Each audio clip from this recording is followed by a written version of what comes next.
Hello everyone, आज हम the limitation act 1908 के सेक्शन 6, 7 और 8 को डिस्कस करेंगे।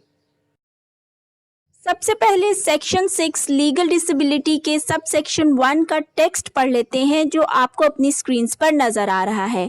फिर इसकी एक्सप्लेनेशन की तरफ चलेंगे।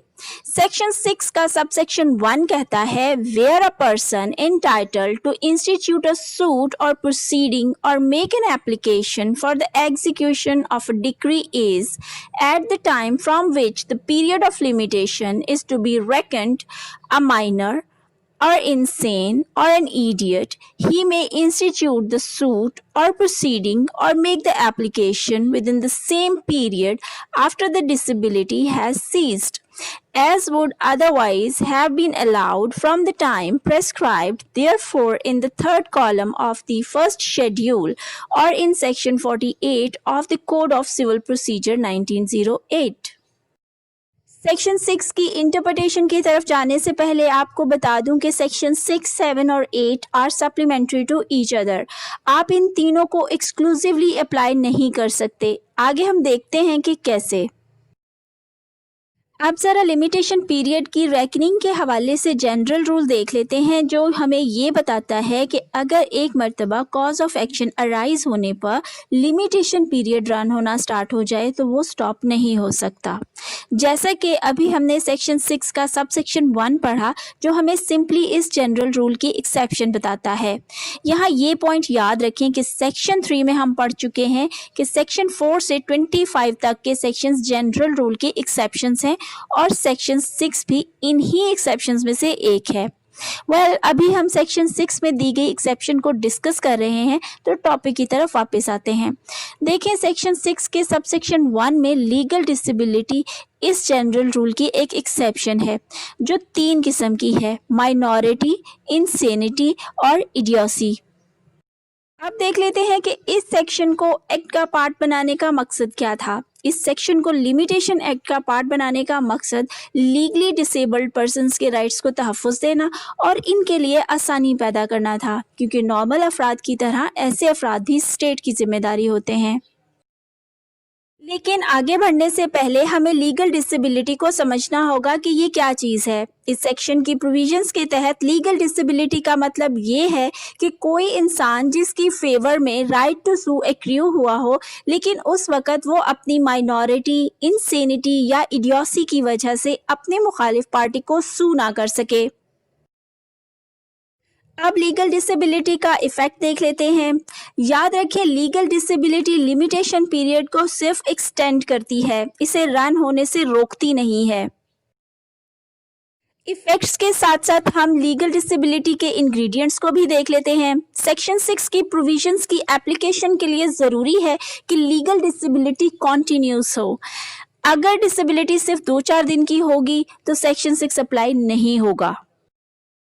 इसका कॉज ऑफ एक्शन अराइज होने से पहले और लिमिटेशन पीरियड की कमेंसमेंट के वक़्त मौजूद होना भी लाजमी है। इसके अलावा लीगल डिसेबिलिटी का शिकार प्लेंटिफ को होना चाहिए, क्योंकि सेक्शन 6 ये प्रिविलेज सिर्फ प्लेंटिफ को देता है, इसके बेनिफिट्स डिफेंडेंट के लिए अवेलेबल नहीं हैं। लीगल डिसेबिलिटी की एप्लीकेशन के लिए सिर्फ 3 ग्राउंड्स का होना ज़रूरी है जो सेक्शन 6 के सब सेक्शन 1 में दी गई हैं, यानी माइनॉरिटी, इंसेनिटी और इडियोसी। इन ग्राउंड्स के अलावा किसी भी ग्राउंड पर सेक्शन 6 अप्लाई नहीं होगा। अगर हम सेक्शन 6 के सब सेक्शन 1 में लिमिटेशन पीरियड के हवाले से दिए गए जनरल रूल पर गौर करें तो ये बात बिल्कुल वाज़ेह हो जाती है कि सेक्शन 6 का स्कोप किसी बेलगाम घोड़े की तरह है। फ़र्ज़ करें एक साल भर का बच्चा हो और इसके मुतल्लिका सूट के लिए 12 इयर्स का लिमिटेशन पीरियड फर्स्ट शेड्यूल में दिया गया हो, तो ऐसे में अगर सेक्शन 6 की प्रोविजंस भी इस पर अप्लाई की जाएं तो इस माइनर के पास 29 इयर्स का लिमिटेशन पीरियड होगा जो इंसाफ की फराहमी की राह में रुकावट होगी। लिहाजा लॉ मेकर्स ने सेक्शन 6 के सब सेक्शन 1 में दिए गए जनरल रूल को कंट्रोल में रखने के लिए इसे सेक्शन 8 के कंट्रोल में दे दिया। और सेक्शन 8 ने सेक्शन 6 की इस बेजा आज़ादी पर पाबंदी लगाते हुए कह दिया कि कोई भी माइनर, इनसेन या इडियट अपनी डिसेबिलिटी से जान छुड़ाने के बाद 3 साल के अंदर अंदर सूट या प्रोसीडिंग्स फाइल कर सकेगा या डिक्री की एग्जीक्यूशन के लिए एप्लीकेशन दे सकेगा। अच्छा, ये इम्पॉर्टेंट पॉइंट याद रखें कि कोई शख्स मेजर होने या डिसेबिलिटी के सीज होने के बाद लिमिटेशन एक्ट के फर्स्ट शेड्यूल में तयशुदा लिमिटेशन पीरियड के दौरान भी अपना सूट फाइल कर सकता है, लेकिन सिर्फ इसी सूरत में अगर वो लिमिटेशन पीरियड इस सेक्शन में दी गई तीनों डिसेबिलिटीज में से किसी भी एक या एक से ज्यादा के सीज होने से पहले एक्सपायर ना हुआ हो। लेकिन जहां वो पीरियड एक्सपायर हो चुका हो तो ऐसी सूरत में इस शख्स को 3 इयर्स का लिमिटेशन पीरियड अंडर सेक्शन 8 लाजमी मिलेगा। इसकी मिसाल ये है कि अगर एक शख्स कॉज ऑफ एक्शन के अराइज होने के 3 साल बाद मेजर हो जाए और इसके सूट के लिए फर्स्ट शेड्यूल में टाइम पीरियड 12 ईयर हो तो वो अगले 9 इयर्स के दौरान अपना सूट फाइल कर सकता है। अब इस सेक्शन की एप्लीकेबिलिटी को देख लेते हैं कि ये सेक्शन कहाँ कहाँ अप्लाई होता है। याद रखें, ये सेक्शन सूट्स, प्रोसीडिंग्स और application for execution of decree पर अप्लाई होता है। सूट्स और प्रोसीडिंग्स के दरमियान फ़र्क मैं सेक्शन 3 की वीडियो में ऑलरेडी बता चुकी हूँ। अगर आपने वो वीडियो नहीं देखी तो उसे देख लें, आपको दोनों में फ़र्क पता चल जाएगा। Anyways, let's get back to the point. इस सेक्शन की एप्लीकेशन के लिए ये भी ज़रूरी है कि जब लिमिटेशन पीरियड स्टार्ट हो उस वक़्त इन तीनों डिसेबिलिटीज़ में से कम एक का मौजूद होना लाजमी है। इस सेक्शन की एप्लीकेशन के लिए ये भी ज़रूरी है कि जिन केसेस के लिए लिमिटेशन पीरियड फर्स्ट शेड्यूल में दिया गया होगा ये सिर्फ उन्हीं पर अप्लाई होगा, किसी अपील, स्पेशल या लोकल लॉ में दिए गए लिमिटेशन पीरियड पर अप्लाई नहीं होगा। लेकिन अगर सेक्शन 6 के सब सेक्शन 1 की आखिरी लाइन को देखें तो ये CPC के सेक्शन 48 को सेक्शन 6 के ताबे कर रहा है। यानी अगर application for execution of decree CPC के सेक्शन 48 के तहत बार्ड बाय टाइम हो तो इस पर भी सेक्शन 6 अप्लाई होगा।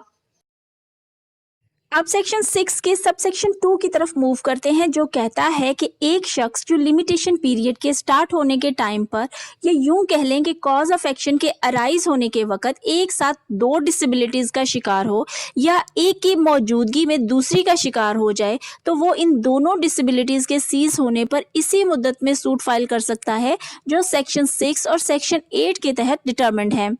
याद रखें, सेक्शन 6 की एप्लीकेशन के लिए कॉज ऑफ एक्शन के अराइज होने से पहले डिसेबिलिटी का मौजूद होना लाजमी है। आगे सेक्शन 6 का सबसेक्शन 3 कहता है कि अगर किसी डिसेबल शख्स की डिसेबिलिटी इसकी मौत तक जारी रहे तो इसकी मौत के बाद इसका लीगल रिप्रेजेंटेटिव इसी प्रेस्क्राइब्ड पीरियड के दौरान सूट फाइल कर सकता है। सेक्शन 6 का सबसेक्शन 4 कहता है कि अगर डिसेबल्ड पर्सन की मौत के दिन इसका लीगल रिप्रेजेंटेटिव किसी लीगल डिसेबिलिटी का शिकार हो जाए तो इस पर सेक्शन 6 के सबसेक्शन 1 और 2 में बयान करदा रूल्स बिल्कुल इसी तरह अप्लाई होंगे जिस तरह ओरिजिनल प्लेंटिफ पर होते हैं। सेक्शन 6 में दिए गए कॉन्सेप्ट को अच्छी तरह से समझने के लिए कुछ इलस्ट्रेशंस भी दी गई हैं, इन्हें भी देख लेते हैं ताकि कोई पॉइंट मिस ना हो। इलस्ट्रेशन ए कहती है कि मिस्टर ए की फेवर में इसकी माइनॉरिटी के दौरान एक बोट को किराए पर लेने के लिए राइट टू सू एक्रू हुआ। इस वाक़े के 4 साल बाद मिस्टर ए मेजर हो गया। अब वो मेजोरिटी हासिल करने के दिन से अगले 3 साल के दौरान इस किराए की कश्ती के मामले पर सूट फाइल कर सकता है। इलस्ट्रेशन बी कहती है कि मिस्टर जी की फेवर में इसकी माइनॉरिटी के दौरान राइट टू सू एक्रू हुआ। ये राइट मिलने के बाद जब अभी मिस्टर जी बच्चा ही था तो पागल हो गया। ऐसी सूरत हाल में मिस्टर जी के अगेंस्ट लिमिटेशन पीरियड तब से रन होना स्टार्ट होगा जब इसकी दोनों डिसेबिलिटीज मतलब माइनॉरिटी और इंसेनिटी ख़त्म होंगी। इलस्ट्रेशन 3 कहती है कि मिस्टर एक्स की फेवर में इसकी माइनॉरिटी के दौरान राइट टू सू एक्रू हुआ, लेकिन मिस्टर एक्स की मेजॉरिटी अटेन करने से पहले ही वो मर गया। ऐसी सूरत हाल में इसका ये राइट इसके माइनर बेटे वाई को हासिल हो गया। अब वाई के खिलाफ लिमिटेशन पीरियड इस वक्त स्टार्ट होगा जब वो बालिग हो जाएगा। अब सेक्शन 7 की तरफ मूव करते हैं, जिसकी हेडिंग है disability of one of several plaintiffs और एप्लीकेंट्स। मतलब बहुत से प्लेंटिफ्स और एप्लीकेंट्स की मौजूदगी में किसी एक के लीगली डिसेबल होने पर मामलात कैसे चलेंगे। सेक्शन 7 कहता है where one of several persons jointly entitled to institute a suit or proceeding or make an application for the execution of a decree is under any such disability and a discharge can be given without the concurrence of such person. Time will run against them all, but where no such discharge can be given, time will not run as against any of them until one of them becomes capable of giving such discharge without the concurrence of the others or until the disability has ceased. जैसे कि हमने अभी section 7 का text पढ़ा, जिससे ये clear हो रहा है कि सेक्शन 7 सेक्शन 6 का ही सप्लीमेंट है। अगर सादा लफ्जों में कहा जाए तो इसका मतलब कुछ ये बनता है कि सेक्शन 7 दरअसल सेक्शन 6 को ही मुकम्मल करने का सामान दे रहा है। अगर इसे लीगल पॉइंट ऑफ व्यू से देखें तो section 7 actually is an exception to the general rule provided under section 6 है। सेक्शन 7 कहता है कि अगर एक से ज्यादा अफराद जॉइंटली कोई सूट इंस्टीट्यूट करने के लिए एंटाइटल्ड हों, मगर इनमें से कोई एक डिसेबल हो, तो ऐसी सूरत में जब तक इस डिसेबल पर्सन की डिसेबिलिटी सीज नहीं होगी, इन सभी अफराद के अगेंस्ट टाइम रन नहीं होगा। लेकिन अगर इन अफराद में से कोई एक सूट इंस्टीट्यूट करने के लिए इंटाइटल्ड हो और दूसरों की गैर मौजूदगी में किसी मैटर को डिस्चार्ज करने के लिए कॉम्पिटेंट हो, तो ऐसे में सभी अफराद के अगेंस्ट टाइम रन होगा और इन्हें सेक्शन 6 में दिए गए बेनिफिट्स नहीं मिलेंगे। अब इस सेक्शन में इस्तेमाल होने वाले वर्ड डिसेबिलिटी का मतलब समझ लेते हैं। याद रखें, सेक्शन 7 में डिसेबिलिटी का वही मतलब है जो सेक्शन 6 में है। सादा लफ्जों में ये सेक्शन भी सिर्फ इन्हीं लोगों पर अप्लाई होगा जो सू करने के लिए एंटाइटल्ड हों मगर माइनर, इनसेन या इडियट हों। ये सेक्शन किसी भी और किस्म की डिसेबिलिटी पर अप्लाई नहीं होता और इसका लिमिटेशन पीरियड के स्टार्टिंग पॉइंट पर मौजूद होना भी जरूरी है। अगला वर्ड डिस्चार्ज है। इस सेक्शन में एक्सप्रेशन डिस्चार्ज सिर्फ डिस्चार्ज ऑफ डेट या किसी माली लायबिलिटी तक महदूद नहीं है, बल्कि हर उस लीगल ट्रांजैक्शन या लीगल प्रोसीडिंग्स पर अप्लाई होता है जिसमें पार्टीज के राइट्स और लायबिलिटीज किसी नतीजे पर पहुंचते हैं। अब जरा सेक्शन 7 की इलस्ट्रेशंस को देख लेते हैं। इलस्ट्रेशन 1 कहती है कि मिस्टर ए ने एक फर्म से कर्ज लिया जिसमें मिस्टर बी, सी और डी पार्टनर्स हैं।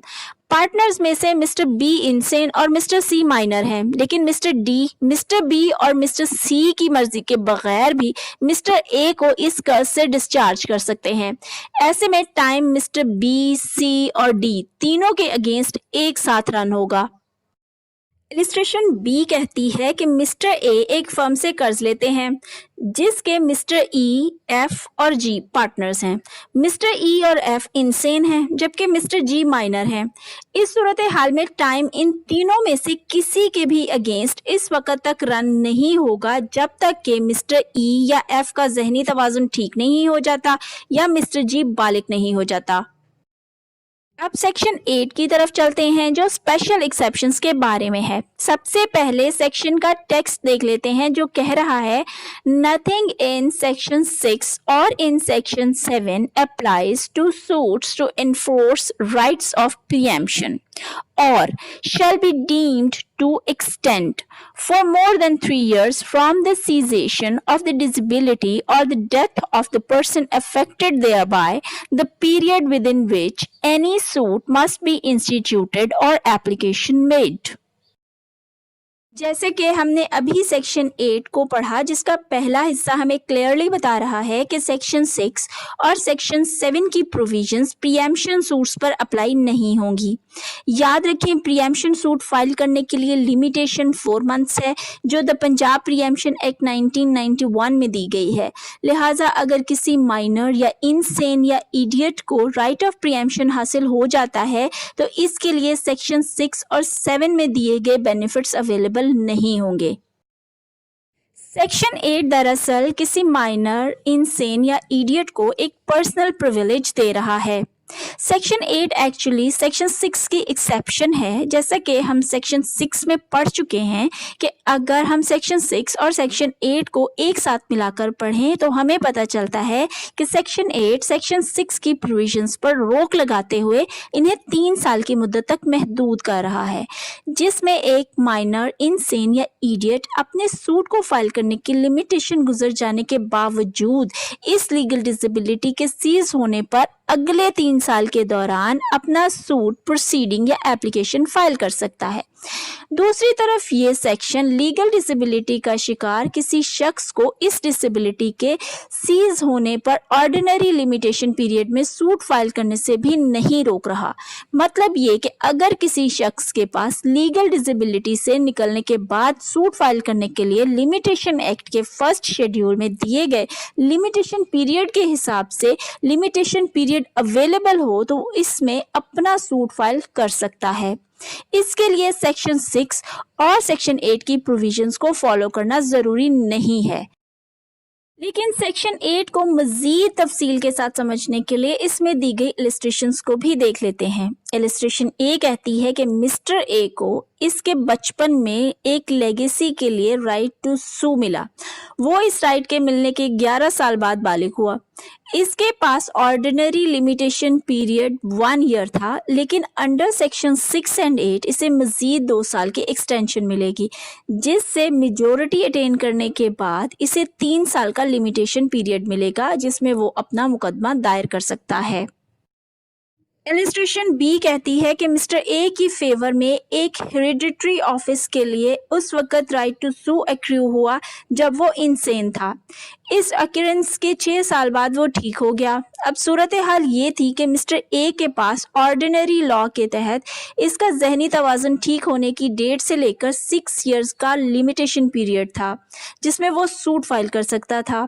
इसे सेक्शन 6 और सेक्शन 8 के तहत कोई एक्सटेंशन नहीं मिलेगी।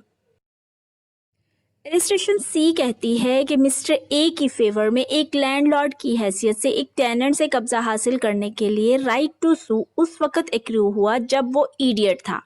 मिस्टर ए अपनी इस डिसेबिलिटी के साथ ही 3 साल के बाद इंतकाल कर गए। अब मिस्टर ए के लीगल रिप्रेजेंटेटिव के पास ऑर्डिनरी लॉ के तहत मुकदमा दायर करने के लिए मिस्टर ए की डेथ डेट से लेकर 9 इयर्स का लिमिटेशन पीरियड मौजूद है। ऐसे में सेक्शन 6 और सेक्शन 8 मिस्टर ए के लीगल रिप्रेजेंटेटिव के लिए लिमिटेशन पीरियड एक्सटेंड नहीं करेंगे, सिवाय इसके कि अगर लीगल रिप्रेजेंटेटिव बजाते खुद ही मिस्टर ए की डेथ के वक्त उन 3 डिसेबिलिटीज में से किसी एक का शिकार हो जाता जिनका जिक्र सेक्शन 6, 7 और 8 में मुतवातर हो रहा है, यानी माइनॉरिटी, इंसेनिटी और इडियोसी। फिर अगर इनके सीज होने तक ऑर्डिनरी लिमिटेशन पीरियड एक्सपायर हो जाता तो इसे सेक्शन 6 और सेक्शन 8 के तहत सूट फाइल करने के लिए 3 इयर्स का लिमिटेशन पीरियड ज़रूर मिलता। उम्मीद है आपको द लिमिटेशन एक्ट 1908 के सेक्शन 6, 7 और 8 की समझ आ गई होगी। अगर किसी पॉइंट की समझ ना आई हो तो आप कमेंट्स में पूछ सकते हैं।